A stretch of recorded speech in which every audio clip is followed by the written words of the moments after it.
है क्वार्क, एक का नाम है लेप्टॉन और तीसरे का नाम है बोसॉन। क्वार्क, लेप्टॉन और बोसॉन। इंसान ने कोई चौथा पार्टिकल कल शाम तक डिस्कवर नहीं किया, वरना खबरों में आ जाए। प्रोटॉन जो होते हैं वो 3 क्वार्क को मिलाते हैं, न्यूट्रॉन भी 3 क्वार्क को मिलाकर बनता है। इलेक्ट्रॉन खुद एक इलेक्ट्रॉन और इलेक्ट्रॉन की और भी कई किस्में। और बोसॉन एक बड़ी इंटरेस्टिंग चीज है कि बोसॉन को अगर हवा से निकाल दिया जाए तो हम सब की मैस 0। इस जगह से अगर बोसॉन खाली कर दिए जाए तो हमारी मैस 0, हमें पता नहीं चलेगा कि हम हैं या नहीं। तो वो जो चीज हमें मैस प्रोवाइड करती है वो बोसॉन। इंसान ने ना चौथा दर्जा डिस्कवर किया है ना चौथी force. This is all science और इसको कहते हैं जो साइंस की मदर है वो क्या है? ये फिजिक्स।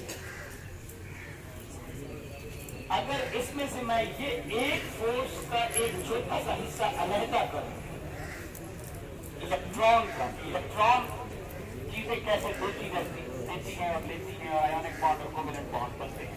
पानी में हाइड्रोजन और ऑक्सीजन कैसे मिलते हैं या ऑक्सीजन और कार्बन कैसे मिलते हैं, तो वो इलेक्ट्रोमैग्नेटिज्म की एक किस्म है और इससे निकलती है केमिस्ट्री।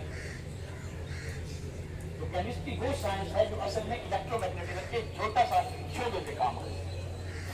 समझ आई? केमिस्ट्री जब पेचीदा हो जाए और लिविंग चीजों का मुताबिया करना शुरू कर दे तो उसको कहते हैं biology. Biology is chemistry of child. Biology खुद से कोई साइंस नहीं है, बायोलॉजी इज बायोकेमिस्ट्री। केमिस्ट्री खुद से कोई साइंस उस तरह से नहीं है। Chemistry is a branch of physics जो इलेक्ट्रोमैग्नेटिज्म की एक छोटे से छोटे। तो व्हाट इज साइंस? साइंस का एक बड़ा शोबा क्या है? फिजिक्स। साइंस फिजिक्स ही है। कोई भी बंदा नहीं कह सकता कि जी मैं तो क्योंकि पौधों पे काम करता हूँ मुझे फिजिक्स की जरूरत नहीं है और फिजिक्स में हमें दो डंडा करना लेकिन मैं बहुत ज्यादा पौधे समझ आ गया आपको? लेकिन जो एक चीज इससे भी ज्यादा अहम है, मिसाल के तौर पर ये ग्रेविटी है, कुवत है ना ग्रेविटी, और एक कुवत है इलेक्ट्रोमैग्नेटिज्म। आपके ख्याल में ग्रेविटी ताकतवर है या इलेक्ट्रोमैग्नेटिज्म?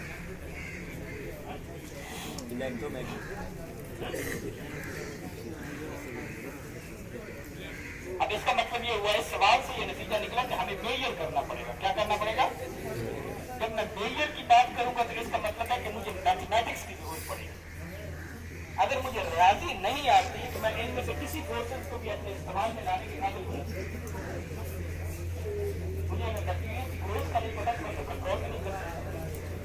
मुझे अगर पौधे के फोटोसिंथेसिस का रेट नहीं पता तो मैं ऐसी खाद इजाद नहीं कर सकता जो बगैर ये कैलकुलेट किए कि इसके फोटोसिंथेसिस के रेट से क्या फर्क होगा, बढ़ेगा या घटेगा। तो मैथ इस बात का तयन करता है कि आप साइंस में कहां तक जा सकते हैं। अगर आप साइंस में जहां तक जाना चाहते हैं तो आपका मैथ इधर होना चाहिए। अगर आप मैथ में इधर हैं, तो साइंस में आप उससे एक स्टेप पीछे ही रहेंगे। इसको कहते हैं, केमिस्ट्री वाले लोग जानते हैं, लिमिटिंग फैक्टर। ये आते लिमिटिंग फैक्टर कि ए हाथ दे, ए मेरी छत दे, तो तुम्हें जा नहीं।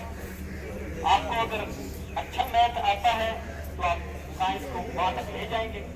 इस वक्त इंसान एक जगह पे पिछले तकरीबन 12 साल से बायोलॉजी वालों लोग रुके हुए हैं, क्योंकि जो इंसान का दिमाग को स्टडी करना शुरू किया है 1900 की जो सदी थी ना, इसका सबसे बड़ा प्रोजेक्ट था, आपने माउंट एवरेस्ट का नाम सुना हुआ?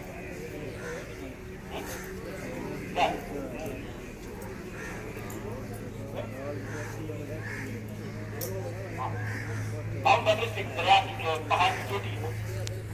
एवरेस्ट कौन था?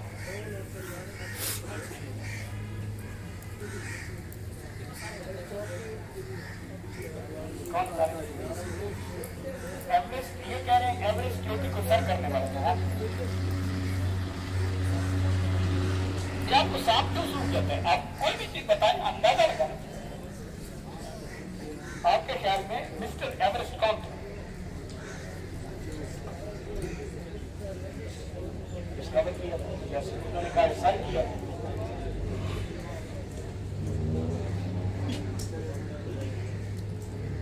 बिल्कुल गलत।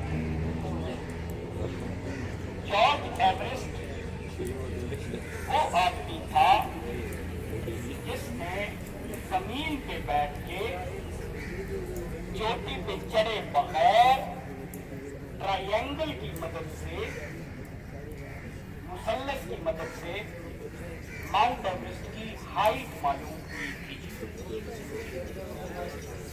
ठीक है, मुसल्लस इंसान के बनाए हुए टूल्स पे इस वक्त तक one of the strongest tool.